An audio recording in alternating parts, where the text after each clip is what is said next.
Dis, la bénédiction est un test. Dis, pour recevoir la bénédiction, il y a un test. Pour gérer la bénédiction, il y a un test. Dis, tout est une question de dignité. Si tu es digne de la bénédiction, elle viendra chez toi.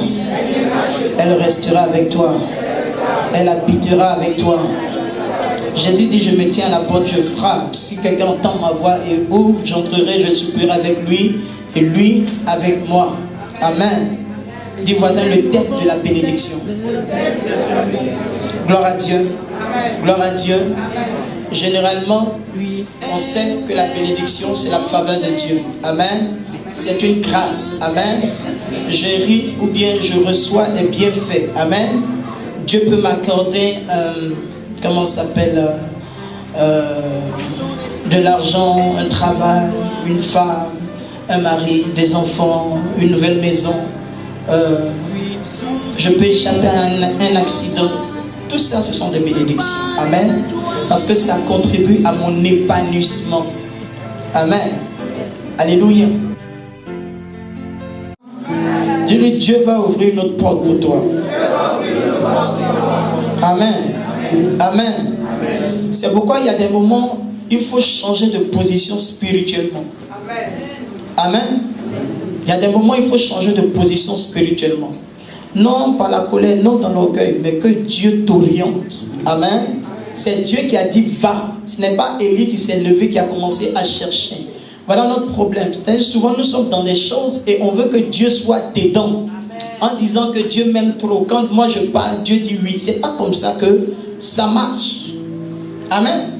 Quelqu'un peut aller quelque part réussir. Toi tu t'en vas, c'est fermé pour toi. Ça marche pas. Amen. Amen. Amen. Ce sont des réalités. Mais on va faire comment? Quand Dieu te parle, il faut écouter clairement ce que Dieu te dit. Amen. Amen. C'est pourquoi il ne faut pas s'attacher au don, mais il faut s'attacher au donateur. Le don, on peut te le voler, on peut te l'arracher, on peut le convoiter. Amen. Le don lui-même peut te parler. Mais le donateur est toujours miséricordieux. Amen. C'est pourquoi la Bible dit nul ne peut recevoir que ce qui lui a été donné du ciel. Amen. Donc Dieu lui dit va à Sarepta. Amen. J'y ai ordonné à une veuve. Amen. Le texte est très profond. On n'a pas dit Thérèse. Amen. On n'a pas dit Dominique. Mais on a dit une femme veuve. Amen. On ne connaît même pas son nom. Amen. Elle est inconnue. Amen. Voyez, Dieu va utiliser quelqu'un d'inconnu. Amen.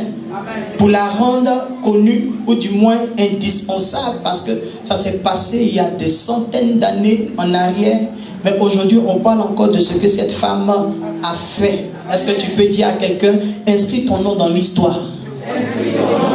Mais d'une bonne manière. Amen. Praise God. Amen. Amen. Une femme inconnue. Mais Dieu dit, j'y ai ordonné. Donc c'est un ordre de Dieu. Elle n'a pas le choix. C'est la volonté de Dieu. Amen. Amen. Mais quand on lit le texte, à aucun moment Dieu s'est révélé à la femme pour lui dire, je t'ordonne.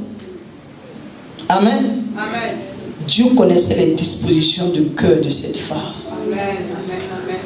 Amen. Amen. Amen. Combien de fois tu n'étais pas fâché en disant jamais? Et la même personne arrive, tu dis bon, tiens, il faut me laisser tranquille. Amen.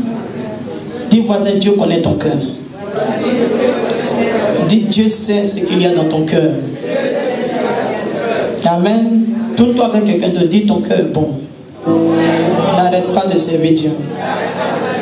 Dis-lui ton cœur est bon, n'arrête pas de servir Dieu.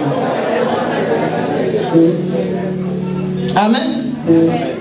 Ce qui va nous aider ici, c'est de comprendre que c'est Dieu qui a donné l'ordre.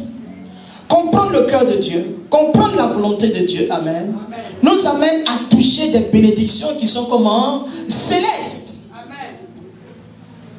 Amen.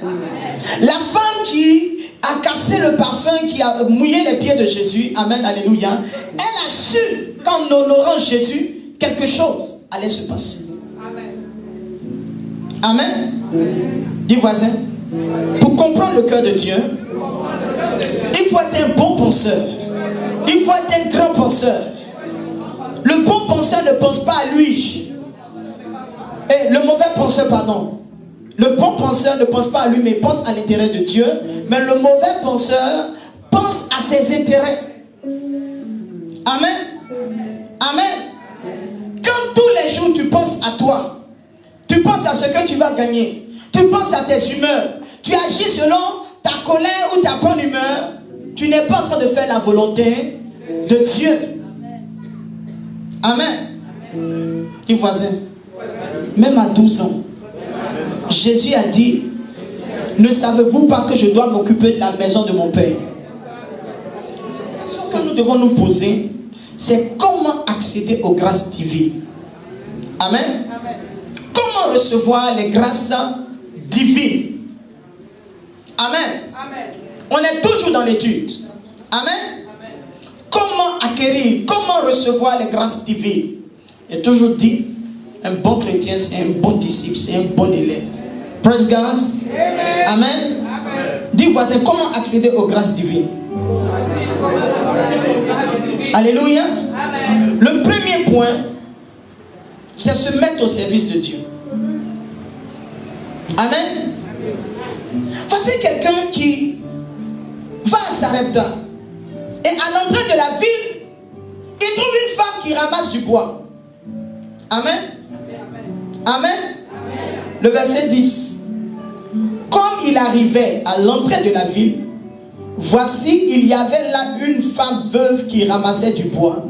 Il l'appela et dit, va me chercher, je te prie, un peu d'eau dans un vase afin que je boive. Alléluia. Mais on ne se connaît pas, hein? C'est pas ça? Moi j'ai mes problèmes. Moi je suis venu ramasser du bois pour aller faire à manger le dernier repas. Mon fils et moi, on va manger, on va mourir. Amen. Le prophète n'a pas dit bonjour. Comment tu vas? Dieu m'a envoyé. Le Seigneur a dit, je dois manger chez toi. Je dois habiter chez toi. Voici la révélation du Seigneur. Amen. Dis voisin, la bénédiction est un test. Souvenez-vous, la femme de valeur qui porte sa cruche. Qu'est-ce que le serviteur d'Abraham a fait? Il dit, la femme qui va donner à boire et également au chameau, c'est celle-là que Dieu va choisir. Mais il n'a pas dit aux gens, je suis sûr qu'il y a des femmes qui lui ont donné peut-être de l'eau, mais n'ont pas donné à boire au chameau. Amen. À Sarepta, il y avait des femmes mariées, il y avait des femmes riches. Mais pourquoi c'est chez la pauvre, celle qui est veuve, c'est là-bas qu'il envoie qui? Élie. Comprenez que c'est un temps de famine, un temps de sécheresse. Et il lui demande de l'eau.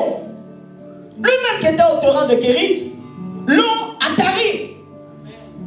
Donc entre la farine et puis l'eau, qu'est-ce qui était le plus important? C'est l'eau. Amen. Alléluia. Jusqu'ici, est-ce qu'il y a une prophétie qui a sonné sur la vie de la femme? Elle est en train de voir les dispositions de son cœur. Donc on n'a même pas besoin de donner une révélation à quelqu'un. Si quelqu'un veut t'aider, il va t'aider. Si quelqu'un veut te soutenir, il va te soutenir. Pour faire le bien, on n'a pas besoin d'aller prier. Ou tu aides quelqu'un, ou tu ne l'aides pas. Programmer un Jonathan quelque part pour toi. Dis, il y a un Jonathan qui va t'aider. Il y a un Jonathan qui va t'aider à accomplir ta destinée prophétique. Il y a un Jonathan qui marche. Il arrive vers toi, il n'est pas loin. Dis, le prophète le voit déjà. Le prophète voit sa tête. Il a traversé le désert, il arrive vers toi. Alléluia. Alléluia. Vous voyez déjà, l'une des qualités de cette femme, c'est l'obéissance. Va me chercher de l'eau. Elle s'en va. Et puis elle revient. Amen. Amen. Elle n'a pas dit, je suis pressée. J'ai mon train à quelle... Le train, vraiment, si j'ai le train de 18h15, ça sera bien. Il n'a qu'à vite finir aujourd'hui. Dieu bénira toujours ceux qui servent de façon désintéressée. Amen. Ne cherche pas, ne sert pas Dieu à cause d'un poste, à cause d'un titre, à cause de l'argent, à cause des honneurs. Amen. La petite expérience qu'on a vue là, quelqu'un peut t'acclamer aujourd'hui, demain il crache sur toi. Amen. Amen. Elle allait chercher de l'eau. Elle n'a pas dit, mais toi, prophète, qu'est-ce que Dieu dit sur ma vie? Prophète, prie pour moi. Tu n'as pas prié pour moi la dernière fois. Pourquoi il t'a donné de l'eau? Hein? Va vers tes filles là. Hein? Va vers tes enfants, ils vont te donner à boire.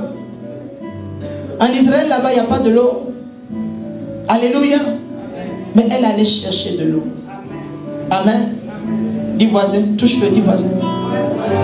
Dieu va susciter quelqu'un qui va te servir de façon désintéressée. Dis qu'il va te bénir sans intérêt. Dis ça.